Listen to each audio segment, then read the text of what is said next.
ஆகே 13/9/2015 ஞாயிற்றுக்கிழமை பகல் 12:40 மணி அளவு ஆதிபராசக்தியின் 11வது இலக்கமுள்ள ஸ்லோகத்தின் உரையாக்கம். இது 8 வரிகளில் அடங்குகிறது. ஓம் விஷ்ணு விஷ்ணு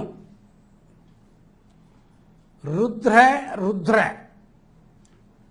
ருத்ரசக்தி ருத்ரசக்தி ருத்ர பூஜா ஆனந்த ஸ்லோக அனந்த சக்தி ருத்ர அனந்த பைரவநாத பிந்து பிராணஸ்தூல ருத்ர திரேகே நவசக்தி பிருந்தா பிருகுசக்தி பிருத்தாவன ராதே பூஜா சக்தி வனதுர்காரூபிணி லக்ஷ்மி விஷ்ணு பூஜா சக்தி தேவி தேவி ஆதிபராசக்தி மாதா பாத நமஸ்துதே. இது 8 வரிகள் கொண்ட இலக்கு. ஒவ்வொன்றின் துவக்கமும் விஷ்ணுவை ஆதாரமாக வைத்து வருகிறது. ஸ்லோகத்தின் தொகுப்பு ஆதிபராசக்தியை மையமாக வைத்து வருகிறது. அதில் பிரதான தெய்வம் ஆதிபராசக்தி தான். அனைத்தும் அவளுக்குள்ளே அடங்குகிறது.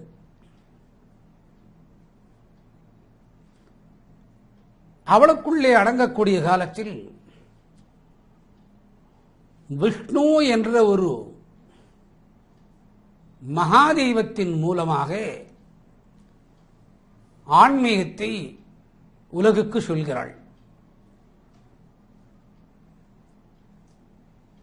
பிரம்மத்தின் தத்துவம் படைப்பு, படைக்கும் முன் அந்த சிசுவுக்கு அது தெரியாது. படைத்த பின்னும் சில மாதங்கள் தெரியாது. பிரம்மத்தின் வேலை அதோடு முடிந்தது. விஷ்ணுவானவன் அதனுடைய ஆயுள் காலம் வரை 5 வயது வரை இருக்கலாம், 50 வயது வரை இருக்கலாம், 100 வயது வரை இருக்கலாம். அந்த காலத்தின் அளவு வரை உடன் ஓடி வருவது விஷ்ணு. இறந்தவுடன் அது சிவனை சார்ந்து விடுகிறது. ஒரே நாளில் மொத்த கணக்கை முடித்து விடுகிறார். இடைப்பட்ட காலம் என்பது மனிதனுடைய மூச்சுக்காட்டோடு விஷ்ணு ஓடி வருகிறார். 2 நபர்களுக்கு ஒரு நாள் வேலை, பிறப்பு இறப்பு. பிறப்பன்று பிரம்மத்துக்கும் இறப்பன்று சிவத்துக்கும். ஒன்று ஆழ்குடியில் விட்டு புதைப்பது, மற்றொன்று எரிப்பது. இதற்கிடையில் விஷ்ணுவானவன் அதை காப்பாற்றும் முயற்சியில் ஈடுபடுகிறார். இருப்பினும் அவனுக்கே நாம் ஒருவன் இந்த வேலை செய்ய வேண்டுமா? இருவரு வேலை சாதாரணமாக முடிந்துவிட்டது. இந்த இருவர் வேலையில் கூட பிரம்மத்தின் நிலை பிறக்கும் முன் அனைத்து லோகத்தின் சாரம், நவகோட்களின் சாரம், 27 நாட்களின் சாரம், பூமியின் 12 பகுதியின் சாரம், எந்த மையத்தில் இவன் பிறக்க வேண்டும் என்ற கணிதம், 1 முதல் 6வது அறிவு வரை எதில் பிறக்கப் போகிறது என்ற தன்மை, பிறக்கும் இதுகளை ஒத்திகை பார்ப்பது பிரம்மன்.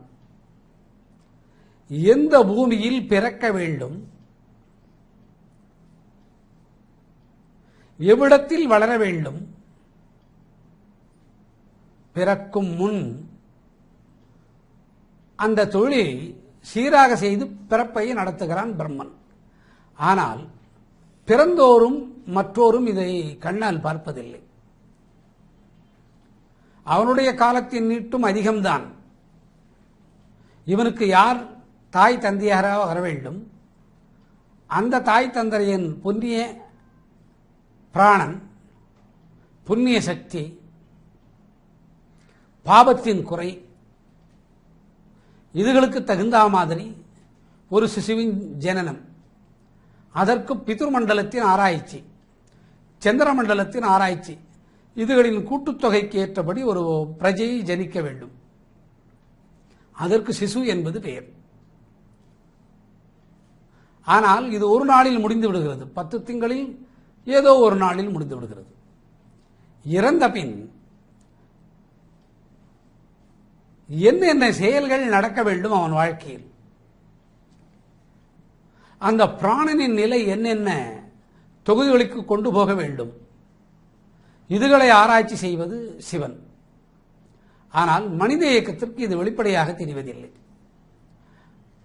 விஷ்ணுவானவன் அவன் உயிர் உள்ள காலம் வரை உடன் போக வேண்டும். ஆனால் இவ்விருவர்களின் கால இயக்கம் வெளிப்புற நிலையில் பார்க்கக்கூடிய காலத்தில் ஒரு நாளில் முடிகிறது. இது மனிதன் கண்ணால் பார்க்க போது ஒரே நாளில் முடிகிறது. பிறப்பதற்கு முன் இறந்ததற்கு பின் சில வேலைகளை செய்ய வேண்டியது பிரம்மனும் சிவனும். ஆனால் உயிரோடு கூடிய உடலை தாங்கிய மனிதன் எதுவரை இருக்க வேண்டுமோ அவனோடு ஓடி வருவன் விஷ்ணு. அவனுக்கு கூட ஒரு அங்கலாய்ப்பு, நான் எத்தனை பேரோடு ஓடுவது, எங்கோது ஒரு இடத்தில் நின்று விடுவான் என்றுதான் அவனுடைய மூச்சுக்காற்றின் மையமாக ஆதிபராசக்தியானவள் உடன் ஓடி வருகிறாள். உயிருள்ள காலம் வரை அந்த இருவரை தவிர்த்து, பிரம்மன் சிவத்தை தவிர்த்து, விஷ்ணுவானவன் அந்த நபர்களோடு ஓடி வருகிறான். அதற்கு உறுதுணையாக வருவது அன்னையே ஆதிபராசக்தி. யாரோடு பின்னலாடி வருகிறாள்? விஷ்ணுவோடு. ஆகவே துவக்கத்தின் ஓம் விஷ்ணோ விஷ்ணு, இந்த விஷ்ணுவின் தத்துவம் இங்கே ருத்ரானந்த விஷ்ணுவாக மாற்றப்பட்டிருக்கிறது. ருத்ரானந்த நிலையாக இந்த விஷ்ணுவை மாற்றப்பட்டிருக்கிறது. முதல் விஷ்ணு அந்த ருத்ரம் என்று சொல்லக்கூடிய நிலை 4 பாகங்களாக எப்படி விஷ்ணுக்குள்ளே அடங்குகிறது? அடுத்த விஷ்ணு. ஆகவே ஒவ்வொரு ஸ்லோகத்தின் துவக்கத்திலும் ஓம் விஷ்ணோ விஷ்ணு, இதை எழுதுவதற்கு மானசீக தெய்வம் கண்ணனாக இருக்கலாம். வடிக்கப்பட்டது விஷ்ணு. இது வேதத்தில் சொல்லப்படுகிறது. இந்த விஷ்ணுவின் முகத்தில் இருந்துதான் காயத்ரி வெளிவந்ததாக, 4 வேதங்களின் தலைவியாக ஒரு பெண்ணின் உரு கொண்டு வந்ததாக சொல்கிறது. வேதம் படித்தால் தெரியும். ருத்ர ருத்ரே, ருத்ர ருத்ரே, ருத்ர சக்தி, ருத்ர சக்தி, ருத்ர பூஜா,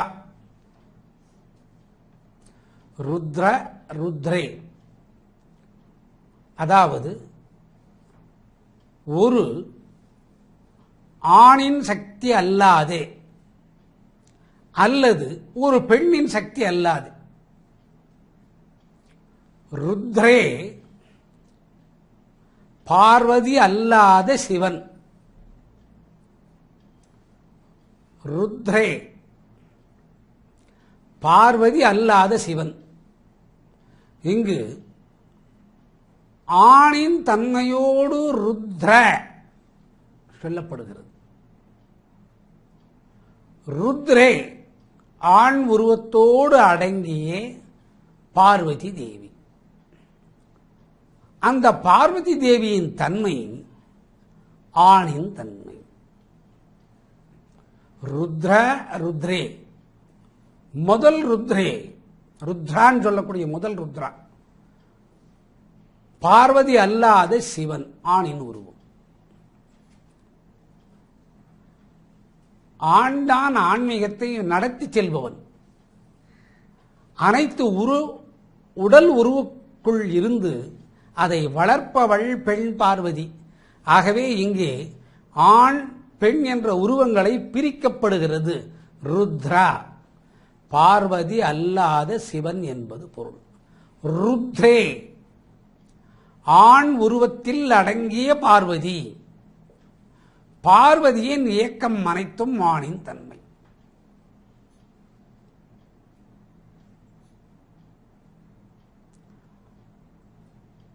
இந்த ருத்ரே சக்தி விஷ்ணுக்குள் அடங்குகிறது. ஏன் விஷ்ணுக்குள் அடங்குகிறது? எதற்காக விஷ்ணுக்குள் அடங்குகிறது?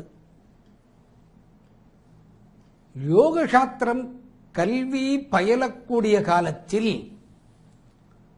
யஜ்ஞம் என்று சொல்லக்கூடிய அக்னியை ஹோமங்களாக யஜ்ஞோபவந்து என்று சொல்லி பாடசாலையில் அந்த காலத்திலே பாடம் நடத்தினர்.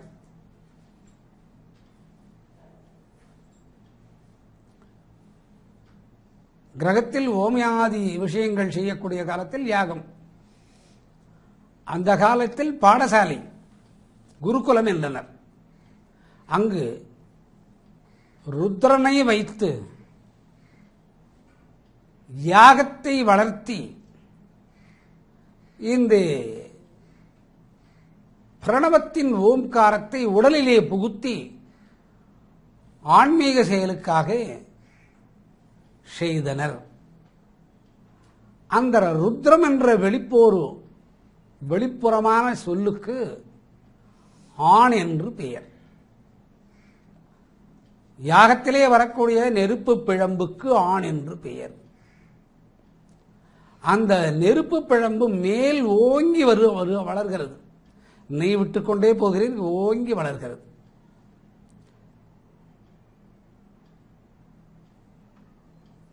ஒரு முக்கோண வடிவில் வளரும். கீழ்ப்பகுதி நெருப்பின் பாகம் விரிந்து மேல் போக சுருங்கி அந்த அடிபாகத்திலே இருந்து பார்வதியானவள் அந்த ருத்ரனை யாக குண்டத்தில் அமிழ்ந்து போகாமல் இருக்க, அடங்கி போகாமல் இருக்க மேலே வளர்க்கிறாள். இங்கே மறைக்கப்பட்டிருப்பது யாகத்தில் யஜ்ஞத்திலே பார்வதி தேவி. உருவத்தில் யஜ்ஞமாக வருவது சிவன்.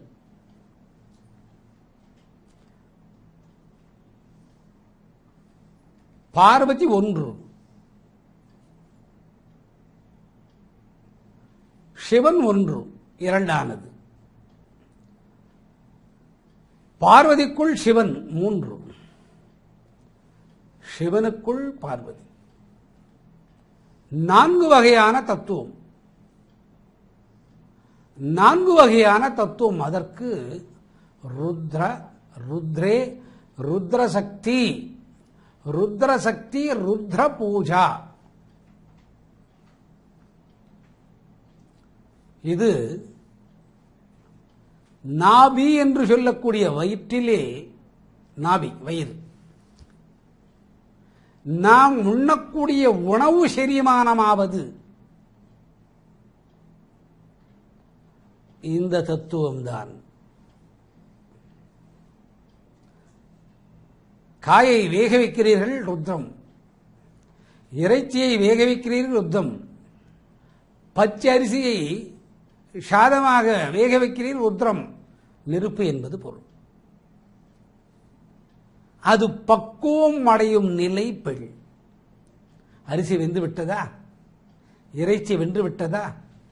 காய் வென்று தின்பதற்கு ஈடாக இருக்கிறதா என்ற தன்மை வரும்பொழுது அதில் பெண் சக்தி புகுத்தப்படுகிறது. இது வெளியிலே வெந்தது போக வயிற்றுக்குள் போகக்கூடிய காலத்தில் அந்த உணவின் செரிமாற்றத்தை செரித்தல் செய்வது ருத்ரா, ருத்ரே, ருத்ரசக்தி, ருத்ரசக்தி, ருத்ர பூஜா. தானாக ஒருவருடைய உடலிலும் செரிமானம் நடக்கவில்லை. அதற்கு அக்னி தேவை. இல்லை என்பீர்.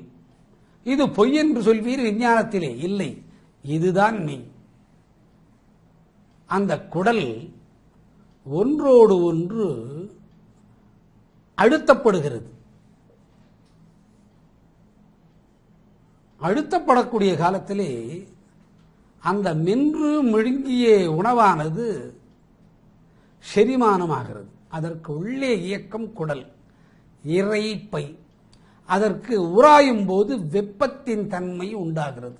அந்த வெப்பத்தின் தன்மை ருத்ரா, செரிமானத்தின் தன்மை ருத்ரே. செரிமானமானதா சீரான நிலையில் ருத்ரசக்தி. அடுத்த ருத்ரசக்தி இந்த செரிமானமானது இரத்தமாக மாற்றப்படுகிறதா, ருத்ர பூஜா. இந்த கிருதியானது பிராணனின் வாயுவை சுத்தப்படுத்துகிறதா? ஏன் சுத்தப்படுத்துகிறதா? இறை நம்பிக்கை இருக்கலாம், இல்லாது போகலாம். அவனின் ஆயுளும் தூக்கத்தின் நிறைவும் சரியாக வேண்டும். பின்தான் இந்த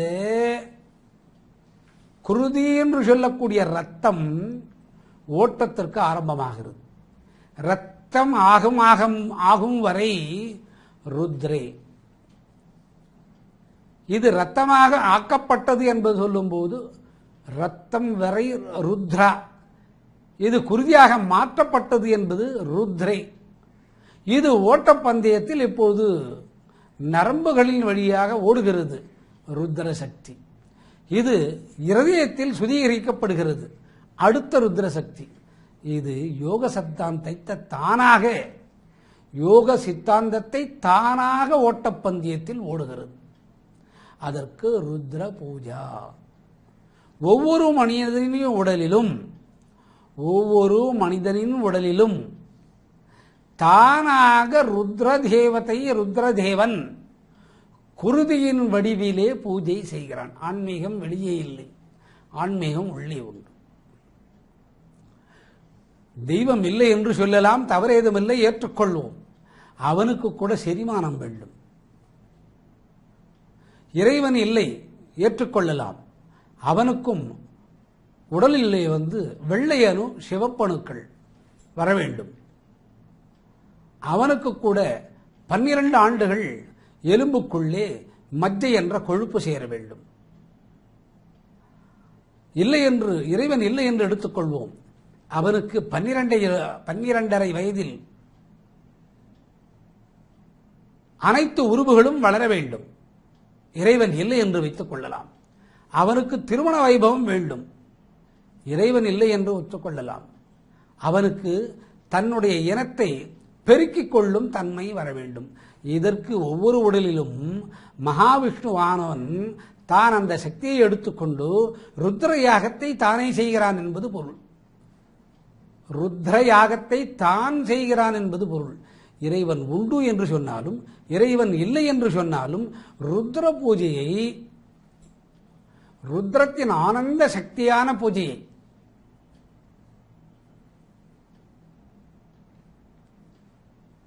விஷ்ணுவை, மகாவிஷ்ணுவை சாஸ்திரி என்ற குருக்களாக நிறுத்தி, சாஸ்திரி என்ற குருக்களாக நிறுத்தி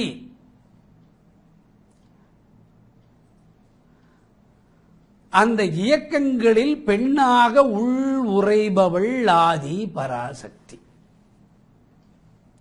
ஆண் உடல் என்று சொல்ல இயலாது. பெண் உடல் என்று சொல்ல இயலாது. அனைத்து உடலுக்குள்ளும் குருவாக விஷ்ணுவை மாற்றி அந்த யஜ்ஞத்தில் மகாசக்தியாக விளங்குவதும் அதை செயல்படுத்துவதும் அன்னை ஆதி பராசக்தி. இது மனதோடு கோர்வை செய்து பாருங்கள். தினமும் நடக்கக்கூடிய ஒரு விஷயம், ருத்ரானந்த பவம் என்பது பெயர். அடலே ருத்ரானந்த பவம். ஆண் உடல் என்று அவள் பார்ப்பதில்லை, பெண் உடல் என்று அவள் பார்ப்பதில்லை, பிறந்திருப்பது கயவன் என்று பார்ப்பதில்லை, பிறந்திருப்பவன் வேதாந்தி என்பது பார்ப்பதில்லை, பிறந்தவன் துரியோதனனுக்கு ஒப்பானவன் என்று பார்ப்பதில்லை, ஒரு மகான் பிறந்திருக்கிறான் என்று பார்ப்பதில்லை, ஒரு துரோகி பிறந்திருக்கிறான் என்பது பார்ப்பதில்லை, களவாடுபவன் பிறந்திருக்கிறான் என்று பார்ப்பதில்லை.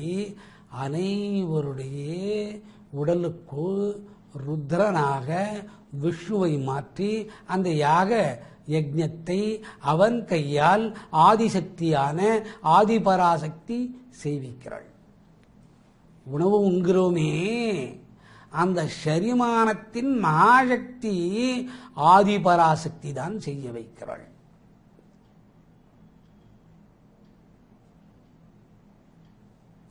இது ஏன் ஆதிபராசக்தி செய்ய வேண்டும்? கருவின் வளர்ச்சி, பிள்ளை பேரின் ஆனந்தம், அதனுடைய தீர்காயுசு தன்மை, அதனுடைய வளர்ச்சியின் தன்மை, அடுத்து பிறக்க வேண்டிய உடன்பிறப்பின் தன்மை, அதற்கு பிரம்மத்தின் மகாசக்தி வித்யாபவந்து என்று சொல்ல வேண்டும். ரோகத்தின் நிலையை நீக்கிய பஞ்சகீர்த்தம், தேவதைகளின் விரோதத்தன்மை விலகல், இதுகளை குருதியில் அடைத்து அன்னை சீர் செய்கிறாள். அதற்காகத்தான் பெண்களின் மனம் தாய்மை தன்மை, அந்த தாயே ருத்ர யாகத்தில் விஷ்ணுவை ஆசானாக அமர்த்தி அவன் வளர்க்கும் ருத்ர யாகத்தை யக்ஞோ, அவளே அதில் பிரம்மஸ்வரூபமாக இருக்கிறாள். சராசரி மனித உடலில் என்று வெளியேற வேண்டும், வெறும் ருத்ர சக்தியாக வெளியே வந்து மரணம். இது சாதாரண மனிதன் உடலுக்கு நடப்பது. அவளே இந்த யஜ்ஞபாவத்தை ஆசானாக விஷ்ணுவானவனை குருவாக மாற்றி செய்யும் காலத்தில் இவனுடைய பிராண சக்தியை ஆன்மீகத்தில் ஒடுக்க முடியுமா என்று செரிமானமாகிறதே உணவு, மலமாகிறதே உணவு. அங்கே அவளுடைய பாதங்களை மடித்து யோக சித்தாந்தத்தில் அமர்கிறாள். இதுதான் உண்மை. இது ஆன்மீகம் கற்றபோது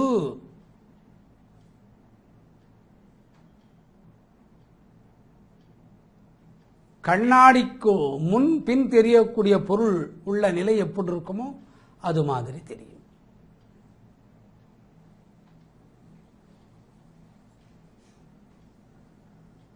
ரசம் பூசாத கண்ணாடிக்கு முன் வைத்தால் வெளிப்புறம் இருந்து பார்த்து கொள்ளலாம். அன்னை அந்த மலக்குடியிலே அமர்ந்து யஜ்ஞத்தை வளர்க்கிறாள். எதற்காக யஜ்ஞத்தை வளர்க்கிறாள்? இந்த உடலிலே இருக்கக்கூடிய உயிர் பிராணன் ஆன்மீக சக்தியான யஜ்ஞத்தை வளர்க்க முடியுமா? ஏற்றுக்கொள்ள மாட்டேன், ஏற்றுக்கொள்ள இயலாது. அதற்காகத்தான் பிருகுமுனிவர் அபிர்வாகத்தை லக்ஷ்மியின் கணவனான விஷ்ணுக்கு எடுத்துக்கொண்டு செல்கிறார். ஏன் விஷ்ணு இடத்திலே செல்ல வேண்டும்? மூவரிடத்திலும் செல்கிறார். கடைசி மூன்றாவதான மகாவிஷ்ணு இடத்தில் செல்கிறார். சென்றபோது மகாலட்சுமி கணவனுடைய முகத்தை வருடிக் கொண்டிருக்கிறாள். சிந்தனையை ஓடவிட்டு பாருங்கள். இனம் புரியாத ஒரு நிலை மகள் இல்லத்துக்குள்ளே உள்புகும் மாதிரி இருந்தது. எங்கு? மகளுடைய இல்லத்துக்குள்ளே. பிருகு முனிவன் யாரோடு ஒப்பனை செய்வது? மகாலட்சுமி இவனுக்கு மகளாம். அந்த நினைவு வர வேண்டுமென்று மகாலட்சுமி மாலவனுடைய கண்ணங்களை வருடிக் கொண்டிருந்தாள். மகள் என்றால் விஷ்ணு என்னவாகிறான்? மருமகனாகிறான். எங்கிருந்து பிருகுக்கு ஒரு உறவு வரும்? முனிவனுக்கு என்ன உறவு? யார் உறவு? எதற்காக உறவு? மதி இருக்க வேண்டாம்.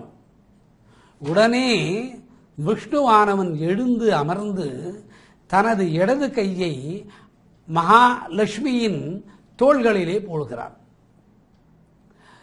இந்த அவிர்வாகத்துக்கு பொருத்தமானாள் மகாவிஷ்ணு என்று அவனுடைய கணக்கு. வந்தவன் இருவரிடையே பேசி அவிர்வாகத்தை கொடுத்துத்தான் செல்ல வேண்டும். அது ருத்ர சேவைக்குள் அடங்கக்கூடிய அவிர்வாகம். அந்த சேவை உலகுக்கு தேவை. மகளென்று நினைக்க வைத்து ஒருபுறம் மகள் என்ற உறவு அவனே வைத்துக் கொண்டான், நாம் செய்ய முடியாது. மறுபுறம் மாமனார் என்ற உறவு, மறுபுறம் மருமகன் என்ற உறவு. அங்கு சென்று இந்த நினைவு வரலாமா? ஒரு முனிவனுக்கு இந்த நினைவு வர வேண்டிய அவசியம் இல்லை. அந்த அவிர்வாகம் அவர்களுக்கு சென்று சேர வேண்டும். இடறினான் மார்பகத்திலே வலது காலால். இடறினான் மார்பகத்தில் வலது காலால், பிருகுவின் வலது காலால். அந்த ருத்ரத்தின் பவந்து என்று சொல்லக்கூடிய ஆணவம் கால் உள்ளே இருந்தது, பாதத்திலே பற்றிக் கொண்டான். மாலவன் பற்றிக் கொண்டான்.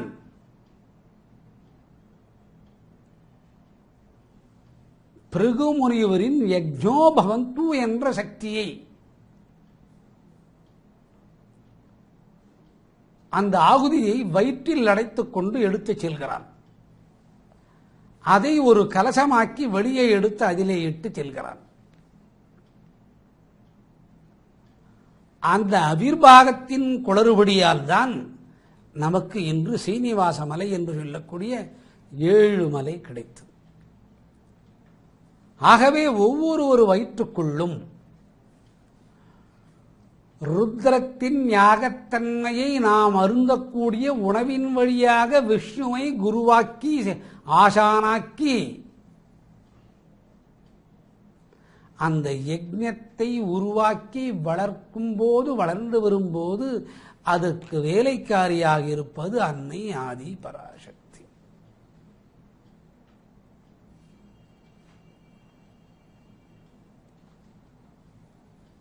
இது எப்படி உணர முடியும்?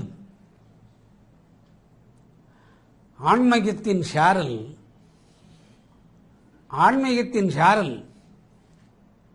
மனதுக்குள்ளே உள் புகுந்தது என்றால் இந்த மகா தத்துவம் தெரியும்.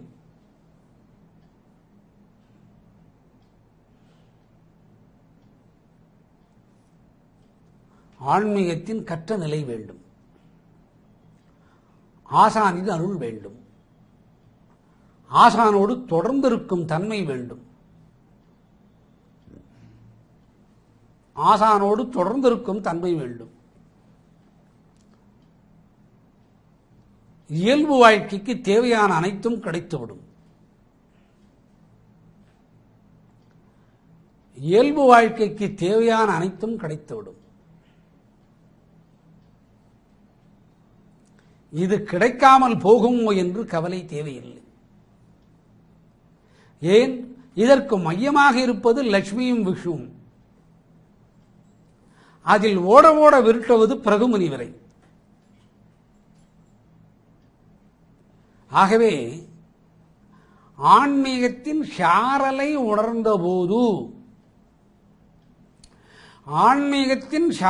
உணர்ந்தபோது ஆனந்தத்தின் மையத்திலே அன்னை ஆதிபராசக்தி அடிவயிற்றிலே இருக்கக்கூடிய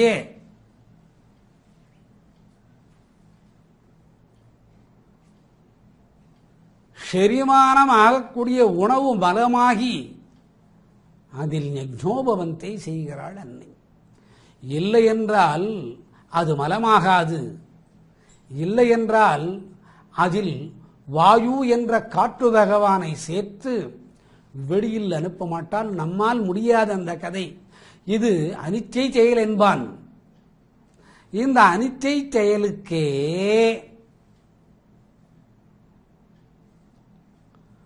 ஆதி பராசக்தி என்ற ஒரு பெண் வேலை செய்ய வேண்டியது இருக்கிறது. இந்த ருத்ரே இதுகளை தன்னுடைய ஆளுகைக்குள் கொண்டு வருகிறாள் ருத்ர சக்தி. தன்னுடைய ஆளுகைக்குள் கொண்டு வருகிறாள் ருத்ர சக்தி.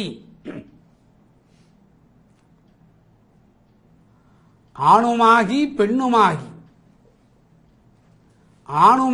பெண்ணுமாகி பார்வதி பெண். அவளே சிவத்தின் கோலத்தை அடைகிறாள். சிவனாள், அவளே பார்வதியின் கோலத்தை அடைகிறாள். ஆண் பெண்ணாகி பெண் ஆணாகி, சிவன் பார்வதியாகி பார்வதி சிவனாகி, ஆண் ஒன்று பெண்ணாவது இரண்டு, சிவன் மூன்று பார்வதியாவது, பார்வதி நான்கு பார்வதி சிவனாகுது. இந்த நான்கு தத்துவங்களை வேறாக்கி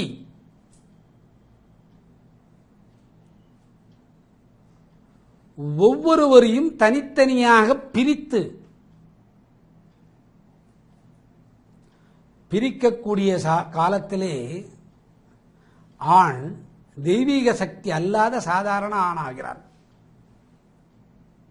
பிரிக்கக்கூடிய காலத்திலே சாதாரண பெண்ணாகிறாள். அந்த பிறப்பின் தன்மைதான் நம்முடைய உடல். அதே ஆண் பெண்ணானவர்கள் சிவ தத்துவம் பார்வதி தத்துவம் ஆகிறாள். பார்வதியை சாதாரண பெண்ணாக மாற்றுகிறாள், சிவனை சாதாரணமாக ஆணாக மாற்றுகிறாள். ஆண் பெண், ஆண் ஒன்று பெண் ஒன்று, மூன்று சிவம், அதை பெண்ணான பார்வதியாக மாற்றுகிறாள். நான்கு பார்வதி, அதை ஆணான சிவனாக மாற்றுகிறாள். ஒன்றாக்கி இதுகளை நாலாக பிரிக்கிறாள் வேதங்கள். ஒன்றாக்கி இதுகளை நாலாக பிரிக்கிறாள்.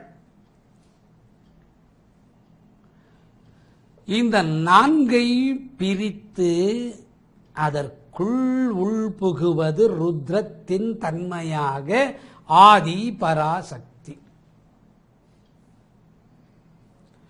நான்கின் தன்மையில் ஆதிசக்தியின் தொகுப்பு உண்டு.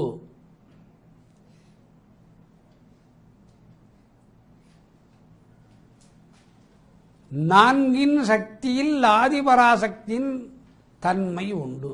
இதற்கு ஆதியின் தொகுப்பு என்பது பெயர். அனைத்தையும் ஒன்று சேர்த்து ஒரு உருவமாக்கி வருவது ருத்ரசக்தி.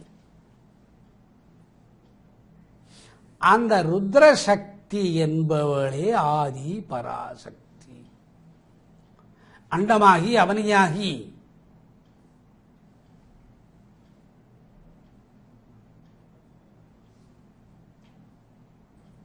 அண்டமாகி அவனேயாகி என்று பாடியிருக்கிறார்கள். அந்த அண்டத்திலிருந்து வந்ததுதான் இந்த பிண்டம். பிண்டத்தில் கை கால் முளைத்தெழுந்த உயிர்கள் இது. உருவம் தாங்கி வெளிவருகிறது. இதை அன்னை ஆதிபராசக்தி செய்கிறாள். இதுகளை தான் புரிந்து கொண்டால் ஆன்மீக தத்துவத்திற்கு நேர் வழி ஆசையின் நுகர்வுகள் ஓடிச் செல்கிறது.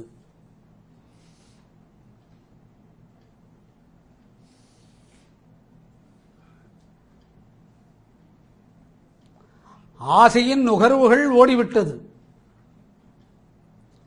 ஆசையின் நுகர்வுகள் இல்லை. இதற்கு உனக்கு ஓரறிவிலிருந்து உணவை தேடி கொடுத்து 1 முதல் 5 அறிவு வரை இருக்கக்கூடிய அனைத்தும் உனக்கு உணவாகிறது.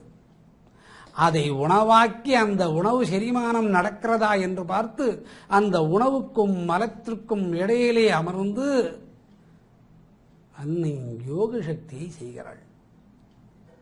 இது உலகியலுக்கு ஏற்றுக்கொள்ள முடியாததாக இருக்கும். ஆன்மீகத்தின் அரவணைப்பில் சென்று விட்டால் இந்த உண்மையை புரிந்தவன் கண்களிலே இருந்து கண்ணீர் வராது. ருத்ரா என்ற பகவான் வழியாக குருதி என்ற இரத்தம் பெருகும்.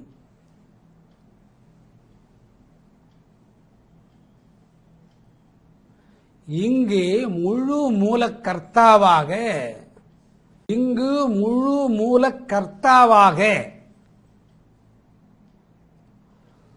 விஷ்ணுவை நிறுத்தியிருக்கிறாள். விஷ்ணு என்று சொல்லக்கூடியது ருத்ரே. 4 அதற்குள்ளே இவள் புகுகிறாள். இவள் ஏன் உள்ளே புகுகிறாள்?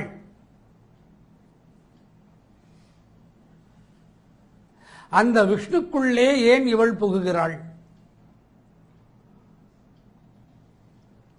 விஷ்ணுவின் வேலை நின்றுவிட்டால் அது பிராணம் மரித்து போகும். விஷ்ணுவின் நினைவை தன்பால் திருப்பி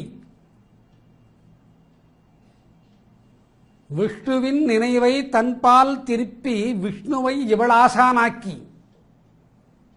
யாரை ஆசானாக்கிறாள்? விஷ்ணுவை ஆசானாக்கி. இங்கு விஷ்ணுக்கு ருத்ரன் என்ற பெயர். அவனை ஆசானாக்கி அவனை இந்த அன்னையானவள் பூஜை செய்கிறாள். இப்படி ஒரு வயிற்றுக்குள்ளே தினமும் நடக்கின்றது. மனிதனாக பிறந்து 6 அறிவு பெற்றதன் பலனை பாருங்கள். இது பொய் கற்பனை என்று நினைத்துக் கொள்ளுங்கள். உங்களின் சித்தாந்தத்தின் நினைவுகளை இறைவனோடு வேண்டாம், நல்லாரோடு பகிர்ந்து பாரும். எல்லோரும் நல்லவர் என்று மனப்பக்குவம் பெறுவீர். எல்லோரும் நல்லவர் என்று மனப்பக்குவம் பெறுவீர். ஏன் இந்த எல்லோரும் நல்லவர் என்று மனப்பக்குவம் பெற வேண்டும்? ஏன் இந்த எல்லோரும் நல்லவர் என்று மனப்பக்குவம் பெற வேண்டும்? ஆசானை உணரும் பக்குவம்.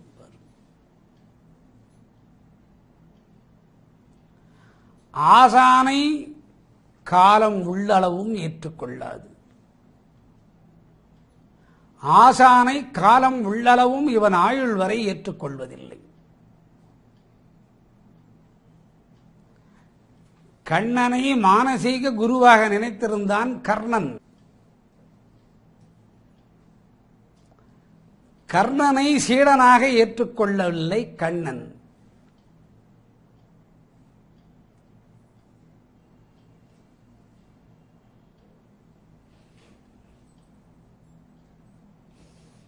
பெண்ணின் சேலைக்குள்ளே புகுந்து விட்டான் மகாபாவி.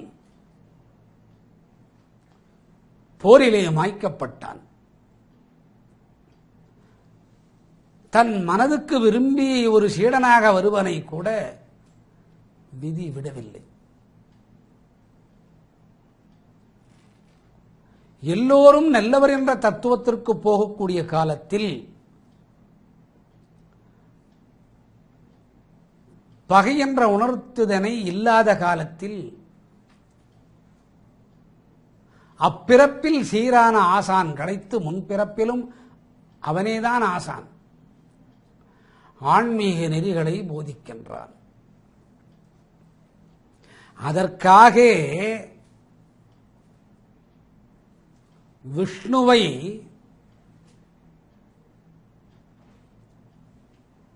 குரு என்ற அந்தஸ்தை கொடுத்து நாபி என்ற பகுதியிலிருந்து இறைப்பை என்ற பகுதியில் வலம் வந்து உண்ட உணவை ஜீரணிக்க செய்கிறாள். இவள் அந்த யஜ்ஞ பூஜையை செய்கிறாள்.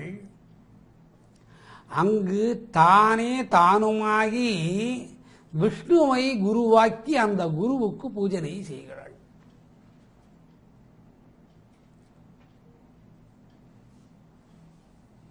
பூஜை செய்யக்கூடிய காலத்தில் இந்த ஆதி பராசக்தியானவள் ருத்ர சக்தியை தாங்கி தானும் தானே ஆகி இந்த தேவியானவள் ருத்ர தேவியாக ஆக்குகிறாள், ஆகி போறாள்.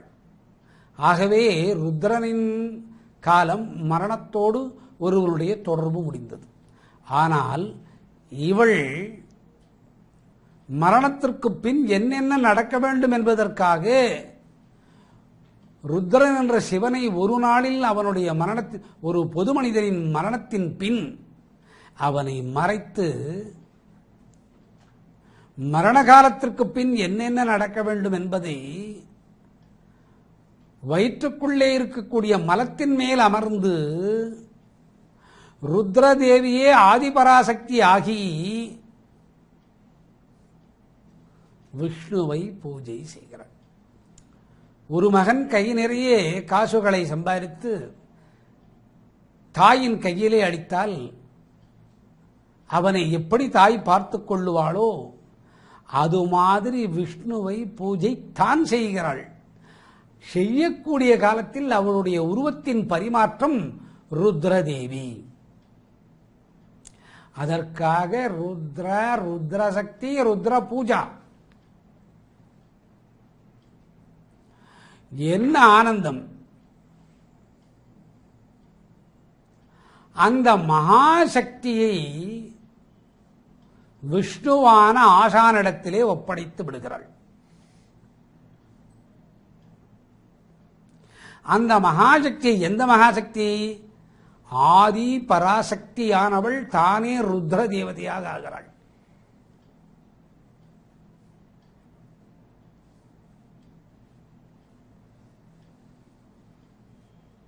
அதற்காகத்தான் குடுவையில் அவளுக்கு கஞ்சி வார்ப்பது,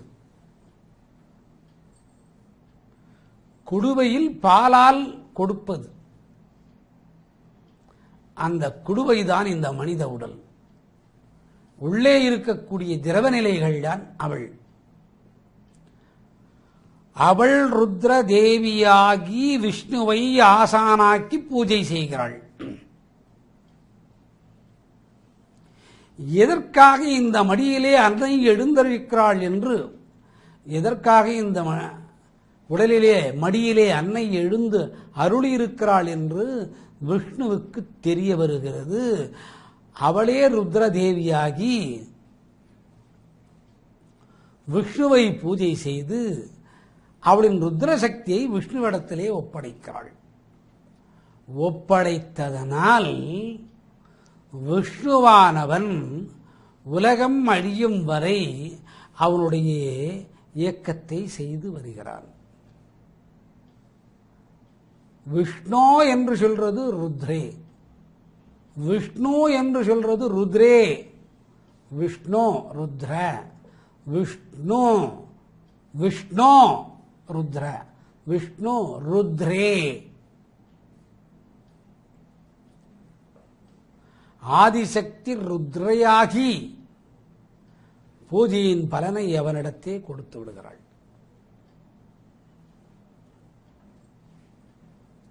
வாங்கிய அவன்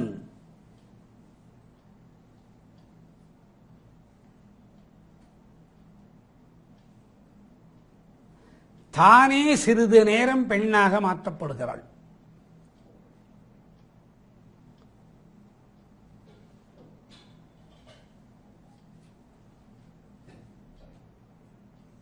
தானே பெண்ணாக மாற்றப்பட்டு அந்த அன்னையின் ஒளியை விட,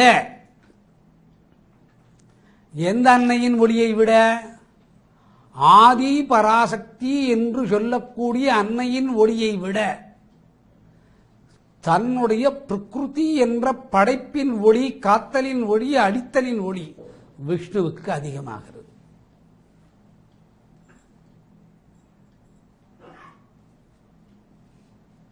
விஷ்ணுவுக்கு அதிகமாகிறது. அந்த காலத்திலே அந்த சக்தியை விஷ்ணுவிடத்திலே ஒப்படைக்கக்கூடிய காலத்தில் அந்த பெண் என்று சொல்லக்கூடிய ஆதிபராசக்தியின் நாபியில் புறப்பட்ட ஓசை அனந்தலோகமாக இந்த மணிவயிறு மாற்றப்படுகிறது.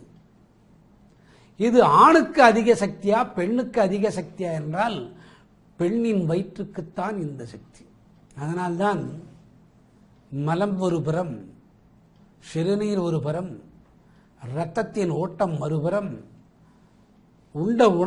உண்ண வேண்டிய உணவு ஒரு புறம், குருதியின் ஓட்டம் ஒரு புறம், இதயத்தின் துடிப்பு மறுபுறம், இரைப்பையின் அசைவு ஒரு புறம், இதற்கு இடையிலே அனந்தமாக குழந்தை படுத்திருக்கிறது.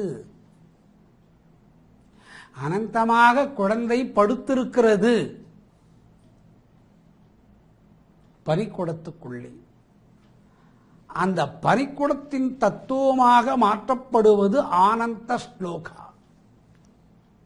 இந்த யஜ்ஞோபவந்தி என்ற பூஜை அனைத்துமே ஆனந்த ஸ்லோகமாக மாற்றப்பட்ட லோகத்தின் அமைப்பு ஆண் பெண் மனிதனுடைய வயிறு. ஆண் பெண் என்று சொல்லக்கூடிய மனிதனின் வயிறு. இது ஒரு நிமிடம் கூட வேலை இழந்து ஓய்வெடுத்துக் கொள்வதில்லை. அன்னை ஆதிபராசக்தியானவள் இது போன்ற உருவத்தை மாற்றி அமைக்கிறாள்.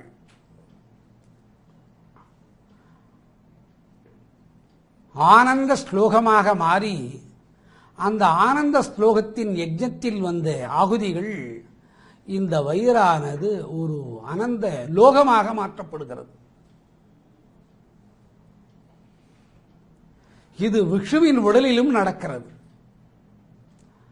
அனந்த தாயின் உருவம். எந்த தாயின் உருவம்?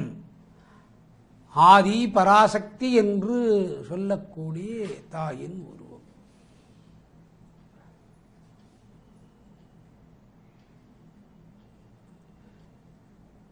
தாய் மடியில் பிறந்த குழந்தை அனைத்து உலகங்களை கண்டு ரசித்து சிரித்து, விநாயகர் சிரிப்பை காட்டுகிறார் என்பார், ஆனந்தமாக தூங்கும் போது இது ஆதிபராசக்தியின் உருவத்தை காண்கிறது. இது பிறந்த நாளிலிருந்து 6 மாதம் வரை நடக்கும். முன் 3 மாதங்கள் குழந்தைகள் ஆனந்த சயனத்தில் மகாவிஷ்ணுவை போல் தாயின் மடியில் இருக்கும். அந்த மணிவரியதான் விசேஷம். அந்த மணி வயிறுதான் விசேஷம். இத்தனை ஆனந்தம் ஒரு பெண்ணின் உடலுக்குள்ளே. இதை ஆன்மீக ரசனையோடு எடுத்துப்பாரும். இதை ஆன்மீக ரசனையோடு எடுத்துப்பாரும். இந்த ஆன்மீக ரசனை வருவதற்கு நீ ஒரு மகளை பெற்றிருக்க வேண்டும். அந்த மகளோடு இதனை ஒப்பனை செய்து பாரும். அந்த பெண் குழந்தை மாலவன் என்று அறிந்து அவனை குருவாக்கி ஆசானாக்கி அவனுக்கு அன்னை பூஜை செய்து அந்த பெண் உருவமே மகாவிஷ்ணுவின் உருவமாக தெரிகிறது. இதனால்தான் மோகினி அவதாரம் எடுக்கும் சரியான தன்மையின் அளவுகோலுக்குள்ளே அடங்கினான் மகாவிஷ்ணு.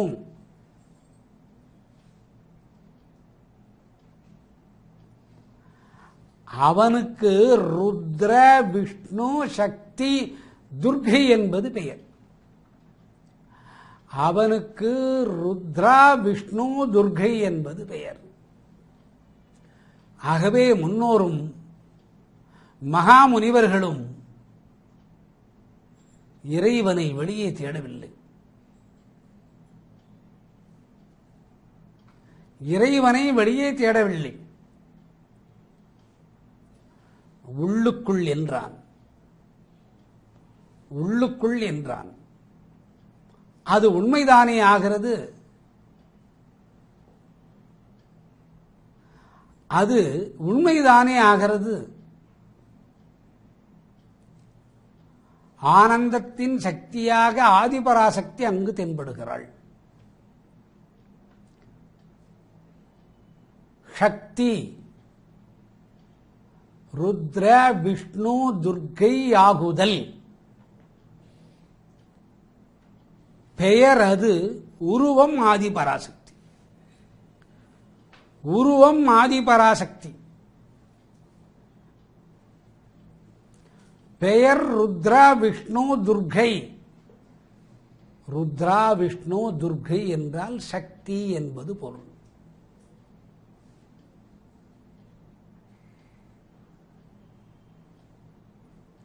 ருத்ரா விஷ்ணு துர்கை என்றால் சக்தி என்பது பொருள். ஏன் சக்தியாக வேண்டும்? சிவன் பனிமலையில் அரைக்கண் மூடி பத்மாசனமிட்டு யோகத்தில் இருப்பான்.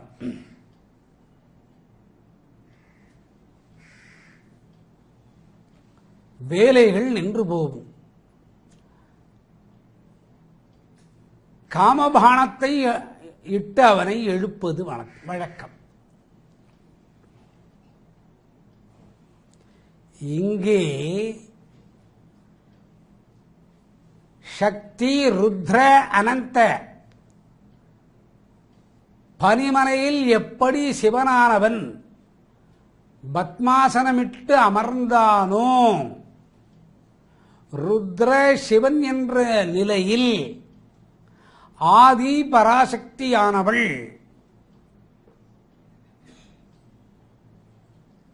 நாபி என்ற வயிற்றின் பாகத்திலே, தொப்புள் என்ற வயிற்றின் பாகத்திலே யோக சித்தாந்தத்தில் பத்மாசனத்தில் அமர்ந்திருக்கிறாள். யோகம் பயிலும் போது பத்மாசனம் அதற்காகத்தான் இட்டு அமர வேண்டும். அமர்ந்து யோக சித்தாந்தத்தை செய்ய துவக்கும் கால் பிரணயாமத்தின் காற்று ஓட்டம் கூடுகிறது. பிரணயாமத்தின் காற்று ஓட்டம் கூடும்போது அதற்கு ஆண் பெண் உருவமில்லை. காற்று ஆக்சிஜன், பிரணயாமம் கருமிலை வாயு. கடுகில் உண்டு, மிளகில் உண்டு, இஞ்சியில் உண்டு, வேப்பிலையில் உண்டு, கருவேப்பிலையில் உண்டு. அவள்தான் இவள். ஆனந்தத்தை அளிக்கவல்ல ஆதிபராசக்தி என்று மனிதன் உணர்தல். அந்த பிராணத்தின் காற்றிற்கு ஆண் பெண் தன்மையில்லை. பத்மாசனம் இட்டு அமர்ந்தபோது அந்த யோகத்தின் சித்தாந்தம் கைகூடுவதற்கு அவள் தீர்மானிக்கின்றான். இக்குழந்தை இன்னும் உலகியல் ஆசையில் உண்டு, இக்குழந்தைக்கு உலகியல் ஆசை குறைந்ததுண்டு என்று நினைக்கிறாள்.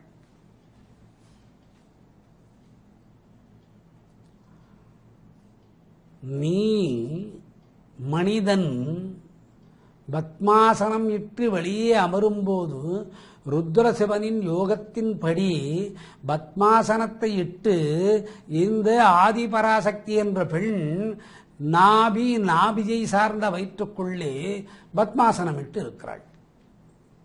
இது நீ எப்பொழுது உணர்கிறாய்? யோகத்தை பயிலும் போது உணர்கிறாய்.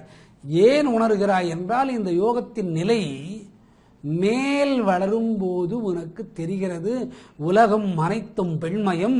அந்த பெண் ஆதி பராசக்தி. யார் யார் வெளியாக வருகிறாள்? ஒரு நாள் வேலைக்காரனை விடுத்து விடுகிறாள் ருத்ரனை. இறப்பின் காலம். பிறப்பின் கால் ஒரு நாள் பிரம்மத்தை விட்டு விடுகிறாள். ஆனால் பிறப்பதற்கு முன் பிரம்மத்தின் வேலை அவனை தொகுக்க வேண்டும், பாவ புண்ணியத்தை பகுக்க வேண்டும், எத்தனை ஜென்மா கர்மங்களை செய்ய வேண்டும். முடித்து விடுகிறான். பிறந்தபோது முடிந்தது, இறந்தபோது சிவனின் வேலை முடிந்தது. விஷ்ணுதான் இடையனாக இருந்து அனைத்து சித்தாந்தத்தை கவனிக்கிறான். அவனுக்குள்ளே ஒரு குறை, நான் மட்டும் இத்தனை காலம் வேலை செய்ய வேண்டுமா? எனக்கு யார் கூலி சம்பளத்தை கொடுப்பார் என்கிறாள். ஆதிபராசக்தி அவளுடைய ஆனந்தத்தை பத்மாசனமிட்டு அவனுக்கு காட்டி, இந்த வேலை உனது, நீதான் இதை செய்ய வேண்டும் என்று அருள்கிறாள். நீதான் இதை செய்ய வேண்டும். இதை ஒரு மனிதன் அறிந்து விட்டால் வயிற்றிலும் அன்னை, மனைவியின் ரூபத்தில் அன்னை, தாயின் ரூபத்தில் அன்னை, மகளின் ரூபத்தில் அன்னை, மருமகளின் ரூபத்தில் அன்னை, மகளுக்கு பிறந்த மகளின் ரூபத்தில் அன்னை. அதற்காகத்தான் பெரியாழ்வார் கெஞ்சினான் கொஞ்சினான். லட்சுமியாக வந்து லட்சுமியே நீ என்று நினைத்திருந்த போது விட்டு சென்றனையே என்று அழுதான். யார் சமாதானம் சொல்வது? மகளாக பாவித்தது ஒரு புறம், அந்த மகள் கிடைத்தது லட்சுமியின் ரூபத்தில். விட்டு விடுவானோ? மாலவனே கொஞ்ச முடியாத மனைவி மகளாக வருகிறாள். மாலவன் கொஞ்ச முடியாத மனைவி மகளாக வருகிறாள். ஆதிபராசக்தி போற்றும் அன்னையே மகளாக வரும்போது விட்டு கொடுத்து அவன் அழுதிருப்பானோ அல்லவோ? தெரிந்திருந்தால் திருமணம் செய்திருப்பானோ? இதைத்தான் உணர்வது அனந்தா, ஆதி பராசக்தி. அனைத்தும் பெண்மயம், அனைவரும் பெண்ணின் சித்தாந்தம். யாரை உற்று நோக்கினும் சக்தி, எங்கெங்கு நோக்கினும் சக்தி, எங்கு திரும்பி பார்த்தனும் சக்தி, எங்கு நோக்கினும் சக்தியடா என்று பாரதி பாடினான். எங்கெங்கு நோக்கினும் சக்தியடா என்று பாடினான். பாடியவனான். வந்த வார்த்தை அனைத்தும் பெண்ணை சார்ந்தது. அந்த வார்த்தைகள் ஒவ்வொரு எழுத்துமே பெண் உருவம். இதைத்தான் ஆனந்தம் என்று சொல்லி இந்த சிவனாக யோகத்தின் பத்மாசனத்திலே அமர்ந்து இருப்பது போல் காட்சி கொடுப்பது அடிவயிற்றில் இருந்து அன்னை ஆதி பராசக்தி. இந்த 11வது ஸ்லோகத்தின் தத்துவத்தை 3வது இலக்கத்தை கடக்கும் தருவாயில் சற்று பொறுத்திருந்து 4வது இலக்கத்திற்கு போவோம்.